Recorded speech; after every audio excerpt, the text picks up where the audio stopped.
تعظیم نبی کا سنتے ہی جنہیں سوزش سی ہو جاتی ہے، جنہیں سوزش سی ہو جاتی ہے، شوق توحید کے شربت سے، شوق توحید کے شربت سے ہم ان کا روگ مٹائیں گے، توحید و رسالت کی خاطر ہر باطل سے ٹکرائیں گے، توحید و رسالت کی خاطر ہر باطل سے ٹکرائیں گے۔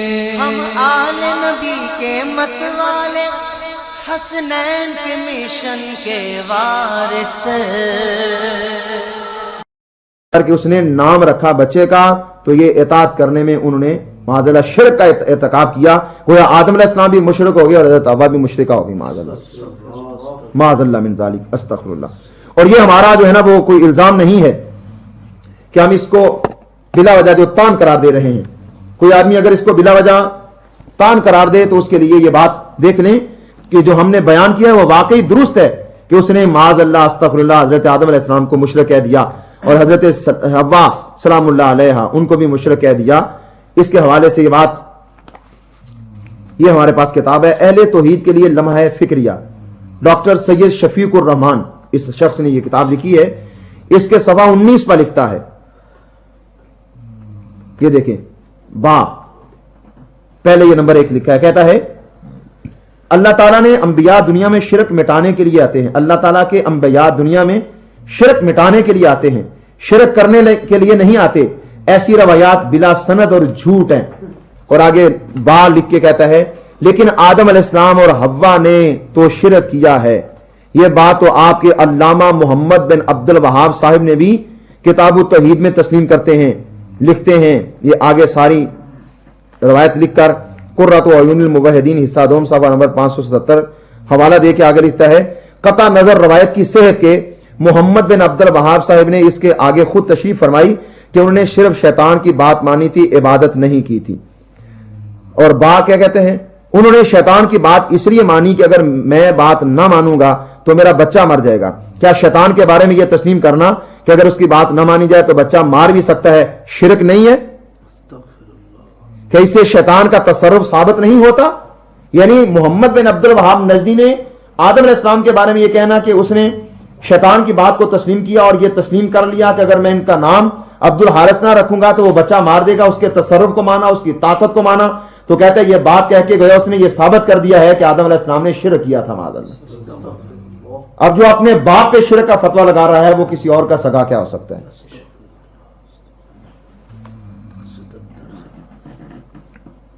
اور نیچے کہتے ہیں نمبر 1 تصرف تو ثابت ہوتا ہے لیکن یہ روایتی ضعیف ہے، اس لیے کتاب توحید کا اردو ترجمہ کرتے ہوئے عطا اللہ ثاقب صاحب انصار السنہ محمدیہ لاہور نے حاشیے پر لکھا ہے،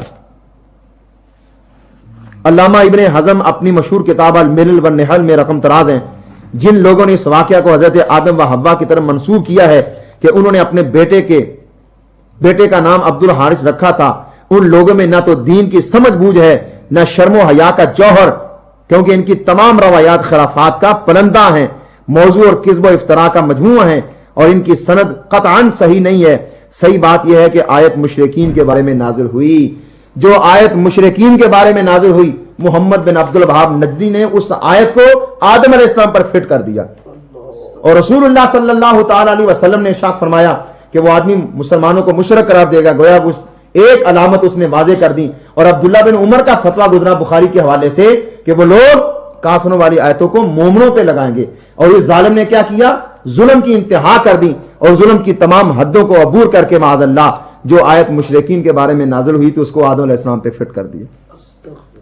اور کیا لکھا، اب مزے کی بات یہ ہے کہ اس آدمی نے خود اپنے قلم سے لکھ دیا ہے اس آدمی کے بارے میں، محمد بن عبد الوہاب کے بارے میں، کہ اس نے یہ روایت نقل کی ہے، تو یہ روایت نقل کرنے والے کہتا ہے نہ تو دین کی سمجھ بوجھ رکھتے ہیں نہ ان میں شرم و حیا ہے۔ واقعی ایسے شخص بے شرم بے حیا دین سے خارج ہیں، نبی پاک صلی اللہ تعالی علیہ وسلم نے پہلے سے فرما دیا ہے۔ مجھے یقین ہے کہ آپ یہ بات خوب سمجھ گئے ہوں گے کہ انبیاء دنیا میں شرک مٹانے کے لیے آتے ہیں، شرک کرنے کے لیے نہیں آتے۔ ایسی تمام روایات خرافات کا پلندہ ہیں۔ لیکن بے شرمی اور بے حیائی کا مظاہرہ کرتے ہوئے محمد بن عبد الوہاب نجدی نے مشرکین والی آیت کو حضرت آدم پہ فٹ کر دیا اور معاذ اللہ انہیں مشرک بنا دیا. استغفر اللہ العظیم. اور دیکھیں اس ظالم نے کیا ستمکاری کا مظاہرہ کیا ہے. اسی کتاب کے صفحہ نمبر 77 پر لکھتا ہے, کتاب التوحید ترجمے والی نہیں, ابو عبداللہ محمد بن یوسف السورتی, صفحہ 77 پہ یہ 4 نمبر کے تحت لکھتا ہے, تمام لوگوں میں بہترین و افضل شخص یعنی رسول اللہ صلی اللہ علیہ وسلم اگر کوئی فعل غیر اللہ کی خوشنودی کے حصول کے لیے کریں تو وہ ظالموں میں شامل ہو جائیں گے. اس کے باپ نے ذوالخویسرہ تمیمی نے نبی پاک صلی اللہ علیہ وسلم کو کہا کہ آپ نے انصاف نہیں کیا, اور اس بدبخت نے اس کی واقعی اولاد ہونے کا حق ادا کرتے ہوئے یہ بات کہہ دی کہ نبی پاک صلی اللہ تعالی علیہ وسلم اگر کسی کی رضا کے لیے کوئی کام سر انجام دیں گے تو آپ ظالموں میں ہو جائیں گے. اور قرآن کیا کہتا ہے؟ قرآن میں یہ بات موجود ہے, یہ القرآن الکریم یہ وہ ہے کہ جو حاجیوں کو بطور تحفہ دیا جاتا ہے, سعودی عرب والے تحفہ دیتے ہیں, اور صلاح الدین یوسف اس کا ترجمہ کرنے, محمد جوناگڑی اس کا ترجمہ کرنے والا ہے, صلاح الدین یوسف جو ہے وہ اس کا حاشیہ لکھنے والا ہے. اس کے اندر یہ دیکھ لیں آپ 1557 پر سورۃ التحریم کی آیت جو پہلی ہے, یا ایھا النبی لما تحرم ما احل اللہ لک تبتغی مرضات ازواجک, اس کے تحت لکھتا ہے ترجمہ کرتے ہوئے آپ اپنی بیویوں کی رضامندی حاصل کرنا چاہتے ہیں. تو گویا رسول اللہ صلی اللہ علیہ وسلم اپنی بیویوں کی رضا چاہتے تھے, ان کی خوشنودی چاہتے تھے, انہیں راضی کرنا چاہتے تھے. اور یہ ظالم کیا بکتا ہے, کہتا ہے کہ رسول اللہ صلی اللہ علیہ وسلم اگر کوئی کام کسی کی رضا مندی کے لیے خوشنودی کے لیے کریں گے تو آپ ظالموں میں شامل ہو جائیں گے. تو قرآن کہتا ہے کہ آپ اپنی عورتوں ازواج مطہرات کی رضا مندی کے لیے کام کیا, اس ظالم کے فتوے کے مطابق حضور ظالموں میں ہو گئے معاذ اللہ. تو یہ وہ ظالم اور بدبخت ہے کہ جس نے ذوالخویسرہ کے اولاد ہونے کا واقعی حق ادا کر دیا. اس نے رسول اللہ صلی اللہ علیہ وسلم کے سامنے آپ کو کہا کہ آپ نے عدل و انصاف سے کام نہیں لیا, اور اس نے عرصہ دراز بعد میں آ کر نجد کے علاقے میں پیدا ہو کر اس کے واقعی اولاد ہونے کا حق ادا کرتے ہوئے معاذ اللہ ثم معاذ اللہ استغفر اللہ رسول اللہ کو ظالم قرار دے دیا ہے. اور اس سے آگے اس شخص نے کیا کیا, الجامع الفرید یہ مجموعہ رسائل ہے, اس کے اندر 8 رسالے ہیں, اور یہ لکھا ہے الامام محمد بن عبد الوہاب التمیمی, اس کے صفحہ نمبر 39 پر یہ ایک عبارت ہے. یہ کتاب ہے کشف الشبہات, تعلیم مجدد الدعوت الاسلامیہ, شیخ الاسلام الامام محمد بن عبد الوہاب التمیمی, اسی تمیمی کے نسل اور اولاد میں سے عطا اللہ ثاقبی اس کا ترجمہ کرنے والا ہے. صفحہ نمبر اس کے 39 پر یہ عبارت لکھی ہے, کہتے ہیں کہ اگر مسلمان یعنی معاذ اللہ نبی پاک صلی اللہ تعالی علیہ وسلم کے صحابہ کرام کے بارے میں اس نے یہ بکواس کیا ہے, صحابہ کرام کے کلمہ کفریہ کو ثابت یوں کرتا ہے کہ صحابہ بھی بعض اوقات کفر کے کلمات بول دیتے تھے معاذ اللہ. نمبر 4 کے تحت لکھتا ہے اگر مسلمان مجتہد لا علمی میں کوئی کفریہ کلمہ کہہ دے اور فوراً متنبہ ہو کر اسی وقت توبہ کر لے تو وہ کافر نہیں ہو جاتا, جیسا کہ بنی اسرائیل اور صحابہ نے کیا. یعنی بنی اسرائیل بھی کفریہ کلمات کہتے رہے اور صحابہ کرام بھی کفریہ کلمات کہتے رہے. اس ظالم کو یہ بات لکھتے ہوئے ذرا بھی شرم و حیا دامنگیر نہ ہوئی.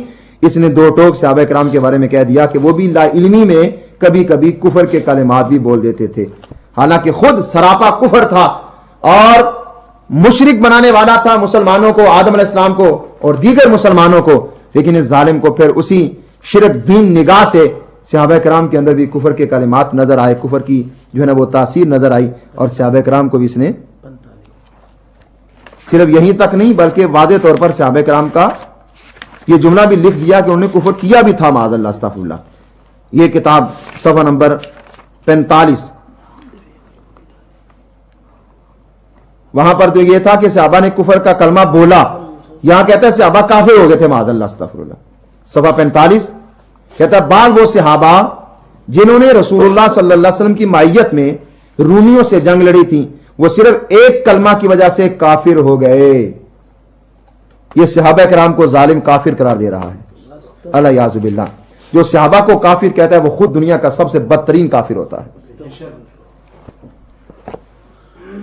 اور اتنی گستاخی بے ادبی کرنے کے باوجود اس ظالم کا سینہ ٹھنڈا نہ ہوا. کتاب التوحید صفحہ 18 پر یہ جملہ دیکھیے. وہ اس کا مترجم کہتا ہے کہ محمد بن عبد الوہاب نجدی نے کیا سمجھایا؟ کہتا سمجھایا کہ آج لا الہ الا اللہ کی حمایت کرنے والا کوئی نہیں ہے.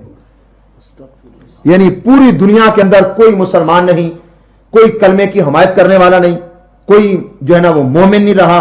مومن اگر ہے تو یہ صرف نجدی ٹولہ ہے جو گستاخ اور بے ادب ہے، جو تمیمی فرقہ ہے اور گستاخ کی اولاد میں سے ہیں. ایک صرف بس لا الہ الا اللہ کی حمایت کرنے والے یہی لوگ ہیں دنیا کے اندر. کہتا ہے اور کوئی نہیں جو لا الہ الا اللہ کی حمایت کرنے والا ہو. اب جس کو ساری دنیا ہی مشرک نظر آتی ہے اس کے بارے میں وہ حدیث جو حضرت حذیفہ بن یمان والی ہے، نبی پاک صلی اللہ علیہ وسلم نے فرمایا کہ جو مشرک اوروں کو کہتا ہے وہ خود مشرک ہو رہا ہے. لہذا جو یہ کہتا ہے کہ دنیا میں لا الہ الا اللہ کی حمایت کرنے والا کوئی نہیں، گویا وہ سب سے بڑا غدار خود ہے اسلام کا، دین کا، کلمے کا، اسلام کا اور ایمان کا. اس کے یہ ترجمان وہابیہ ہے، اس کا صفحہ نمبر 21 پر یہ عبارت ہے اور یہ اس نے لکھا ہوا ہے باقی محمد بن عبد الوہاب نجدی کے حوالے سے. یہ اوپر لکھا ہے ابن عبد الوہاب، آگے یہ مذہب وہابیہ 1881 میں مفقود ہو گیا اور آگے یہ چل کے لکھتا ہے فتنہ و فساد و غدر و قتل و خون ریزی سے ہزاروں کوس بھاگتے تھے. یہ دوسرے لوگوں کے بارے میں کہہ رہے ہیں، جبکہ محمد بن عبد الوہاب نجدی کے بارے میں واضح طور پر اس نے یہ لکھا ہے کہ وہ ایک فتنہ تھا، ایک فساد تھا. ابن عبد الوہاب کے حال اس کے فساد کا تاریخ مصر و دیگر کتب مؤلفہ علماء عیسائی مطبوعہ بیروت وغیرہ میں مفصل تحریر ہے. یعنی اس نے جو فساد بپا کیا تھا اس کی تفصیلات باقاعدہ کتابوں میں موجود ہے. اور گویا اس آدمی نے ترجمان وہابیہ کے مصنف نواب صدیق حسن نے، جو آج غیر مقلدین وہابی کا امام ہے، نواب والا جا سید محمد صدیق حسن خان، اس نے اس کتاب کے 21 بار یہ لفظ لکھ کر فساد کو اس بات کو تسلیم کر لیا ہے کہ واقعی محمد بن عبد الوہاب نجدی ایک فاسد آدمی تھا، فسادی آدمی تھا، اور اس نے فتنہ و فساد بپا کیا ہے جس کی خبر رسول اللہ صلی اللہ علیہ وسلم نے پہلے ارشاد فرمائی تھی. اب یہ صحابہ کے بارے میں اس کا ایک اور عقیدہ آپ دیکھ لیں کتاب التوحید کے صفحہ نمبر 38 پر. یہ توحید کے حوالے سے پیچھے بات کر رہا ہے. توحید کے حوالے سے بات کرتے کرتے آگے صحابہ کرام پر یوں برستا ہے معاذ اللہ. اوپر لکھتا ہے صفحہ نمبر یہ 38 ہے، صفحہ نمبر 14 بندوں کا اللہ پر کیا حق ہوتا ہے. نمبر 15 کہتا ہے اس مسئلہ کو بہت سے صحابہ نہیں جانتے تھے. یعنی توحید کے حوالے سے صحابہ کو کوئی پتہ نہیں تھا. اللہ کا بندوں پر کیا حق ہے، صحابہ اس کو نہیں جانتے تھے. صحابہ کرام کو کلمہ توحید کے تقاضوں کا کوئی پتہ نہیں تھا. اب کیسا ظالم ہے کہ نبی پاک صلی اللہ علیہ وسلم کی تعلیمات پر گویا پانی پھیر رہا ہے کہ اللہ کے نبی محمد مصطفیٰ صلی اللہ تعالی علیہ وسلم نے صحابہ کرام کو کوئی تعلیم نہیں دی، کوئی تربیت نہیں دی، بلکہ جتنی دیر تک صحابہ کرام سرکار کریم صلی اللہ تعالی علیہ وسلم کی بارگاہ سے تعلیم و تربیت حاصل کرتے رہے، اتنی تعلیم حاصل کرنے کے باوجود ان کو کلمہ توحید کے تقاضوں کا بھی نہیں پتہ چلا تھا اور وہ توحید کی حقیقتوں سے بھی نابلد تھے. اس مسئلہ کو بہت سے صحابہ نہیں جانتے تھے معاذ اللہ. اس کا صفحہ نمبر 64 اس پر صحابہ کرام کے خلاف معاذ اللہ یوں زبان درازی کرتا ہے. اس میں 22 مطالب ہیں اور مطلب نمبر 5 پہ کہتا ہے بعض صحابہ اس قسم کی بات نہ سمجھ سکے تو دوسروں کو نہ سمجھنا بدرجہ اولا ثابت ہوا. یعنی وہی اندر کا جو گند ہے، جو شرک اور کفر کے اندر فتوے جو ہے نا وہ چھپے ہوئے تھے. سب سے پہلے نمبر پر اس نے اس امت کے حوالے سے صحابہ کرام کو اس معاملے میں جو ہے نا مطعون کیا اور یہ کہا کہ معاذ اللہ صحابہ کرام بھی اس قسم کی باتوں کو نہیں سمجھتے تھے. کلمہ توحید کے تقاضے، پھر یہ ہے کہ شرک سے بچنے کے حوالے سے جو مختلف نوعیت ہے، اقسام ہے، صحابہ کرام اس سے باز نہیں رہتے تھے. اور شرک اس قسم کو کہتا ہے صحابہ بھی نہیں سمجھتے تھے. اور آگے پھر جو ہے نا وہ یہ رستہ صاف کر رہا ہے کہ جب نبی پاک صلی اللہ علیہ وسلم کی بارگاہ میں رہنے والے سرکار کے جو شاگرد ہیں، سرکار سے تربیت لینے والے ہیں، وہ اس کا کہنے کا مطلب یہ ہے کہ جب وہ شرک کو نہیں سمجھ سکے تو بعد میں آنے والے لوگ شرک کو کیسے سمجھیں گے. تو گویا بتانا یہ چاہتا ہے کہ صحابہ کرام تمام تر نبوی تعلیمات اور تربیت کے باوجود نہ شرک کو سمجھے نہ شرک سے بعد رہے، بلکہ وہ لوگ شرک میں ملوث تھے. تو کہتا ہے جب وہ نہیں سمجھ سکے تو دوسرے لوگ کیسے سمجھیں گے. تو گویا باقیوں کو مشرک بنانے کے لیے اس نے یہ ایک ہیلا اختیار کیا ہے. بعض صحابہ اس قسم کی بات نہ سمجھ سکے تو دوسروں کا نہ سمجھنا بدرجہ اولا ثابت ہوا. پہلے صحابہ کو مشرک قرار دے دیا، تو جب صحابہ مشرک ہو گئے تو کہتا بعد آنے والے لوگ تو بدرجہ اولا مشرک ثابت ہو جائیں گے. آگے اسی صفحہ 9 پر کہتا ہے اس قسم کے تبرک کا انکار بھی لا الہ الا اللہ کے معنی میں داخل ہے، حالانکہ یہ مشکل اور مخفی رہا ان لوگوں پر. یعنی شجر و حجر سے، مختلف چیزوں سے، برکت والی چیزوں سے تبرک حاصل کرنا. کہتا ہے لا الہ الا اللہ کا تقاضا یہ ہے کہ اس کا انکار کیا جائے، لیکن کہتا ہے یہ مشکل اور مخفی رہا ہے صحابہ کرام پر. تو کہتا ہے صحابہ پر مخفی رہا. اب یہ سوچنے والی بات ہے اور واضح بات ہے کہ جس بات کو صحابہ نہیں سمجھ سکے تو امت کے باقی لوگ کیسے سمجھیں گے. تو جس ظالم نے صحابہ کو مشرک کہہ دیا وہ صحابہ کے غلام اہل سنت و جماعت کو مشرک کہنے سے کیسے شرمائے گا. معاذ اللہ. اب ایک اور بات، یہ قرۃ اعین الموحدین، یہ بھی اسی نجدی کے بیٹے العلامہ الشیخ عبد الرحمن بن حسن آل شیخ، یہ آل شیخ، آل سعود اور آل شیخ، یہ دو طرح کے لوگ جو ہے وہ سعودی عرب میں کام کر رہے ہیں. جو حکومت کا نظام چلا رہے ہیں ان کو آل سعود کہا جاتا ہے، اور جو یہ تعلیم و تربیت کا، تبلیغ کا، تحریر کا، تصنیف کا کام کرتے ہیں ان کو آل شیخ، یعنی وہ محمد بن عبد الوہاب نجدی کی اولاد میں سے ہیں، ان کو آل شیخ کہا جاتا ہے. تو یہ اس کی کتاب ہے، اس کے بیٹے کی کتاب، شیخ عبد الرحمن بن حسن آل شیخ، اس کی اولاد میں سے ہے. اس کی کتاب کا نام قرۃ اعین الموحدین. اس کتاب کے صفحہ 177 پر یہ مترجم ہے، لکھتا ہے واضح طور پہ دو ٹوک لفظ ہیں، انہم اذا جہلوا ھذا فغیرہم اولا بالجہل. اس کا ترجمہ یہ نیچے کرتا ہے، کہتا ہے جب بعض صحابہ کرام رضی اللہ عنہم پر شرک کی یہ نوعیت مخفی رہی تو ان کے علاوہ دوسرے لوگوں کے علم کی کیا وقت باقی رہ جاتی ہے. کہ جب صحابہ مشرک ہو گئے، شرک کی نوعیت کو نہیں سمجھ سکے، بہت سارے ایسے کام تھے کہ جو شرک تھے لیکن صحابہ کرام پر وہ مخفی رہے، پوشیدہ رہے، صحابہ پر واضح نہ ہو سکے. تو گویا بتانا یہ چاہتا ہے کہ لا علمی میں صحابہ کرام کئی شرک اور کفر کے کام کرتے رہے، شرک میں پڑے رہے. تو کہتا ہے جب صحابہ ان باتوں کو نہیں سمجھ سکے تو بعد والے لوگ کیسے سمجھیں گے. گویا صحابہ بھی مشرک ہو گئے تو بعد میں آنے والے لوگ بھی مشرک ہوتے رہے ہیں. معاذ اللہ، استغفر اللہ. اب یہ مزید الجامع الفرید، اس کے صفحہ نمبر 15 پر ایک اور انداز میں مسلمانوں کو یوں مشرک بناتا ہے اور اپنے آپ کو نبی پاک صلی اللہ علیہ وسلم کی ان احادیث کا یوں مصداق ٹھہراتا ہے. کیا کہتا ہے؟ کہتا ہے اور وہ لوگ جو فرشتوں، نبیوں یا ولیوں کا قصد کرتے تھے وہ صرف ان کی سفارش کے ذریعے قرب خداوندی حاصل کرنا چاہتے تھے. اسی عقیدہ کی روح سے ان کا مال مباح اور ان کو قتل کرنا حلال ٹھہرا. کہتا پہلے لوگ جو ہیں وہ صرف ان کا یہ عقیدہ تھا کہ وہ فرشتوں کو، نبیوں کو، ولیوں کو اللہ کی بارگاہ میں سفارش کرنے والا سمجھتے تھے اور سفارشی قرار دیتے تھے، اور اس وجہ سے وہ اپنے آپ کو اللہ کا مقرب بنانا چاہتے تھے. کہتا ہے صرف سفارش کے قائل تھے، تو سفارش کے قائل اور وسیلے یعنی شفاعت کے قائلین، ان کے بارے میں کہتا ہے کہ ان کا اس عقیدہ کی وجہ سے مال مباح ہو گیا اور ان کو قتل کرنا حلال ٹھہرا. تو گویا جو آدمی نبیوں، ولیوں کو، فرشتوں کو، اللہ کے مقرب بندوں کو اللہ رب العالمین کی بارگاہ میں سفارش کا جو ہے نا وہ اہل سمجھتا ہے، سفارشی یا شفاعت کرنے والا قرار دیتا ہے، کہتا ہے معاذ اللہ وہ لوگ بھی مشرک ہیں اور ان کا مال مباح ہے، یعنی لوٹنا جائز ہے ان کا مال، اور پھر ان کے قتل کرنا بھی جائز ہے. حالانکہ سفارش کا عقیدہ تو خود قرآن سے ثابت ہے. بخاری، مسلم، ترمذی، مشکات کے اندر باقاعدہ طور پر شفاعت کے بارے میں حدیث موجود ہیں.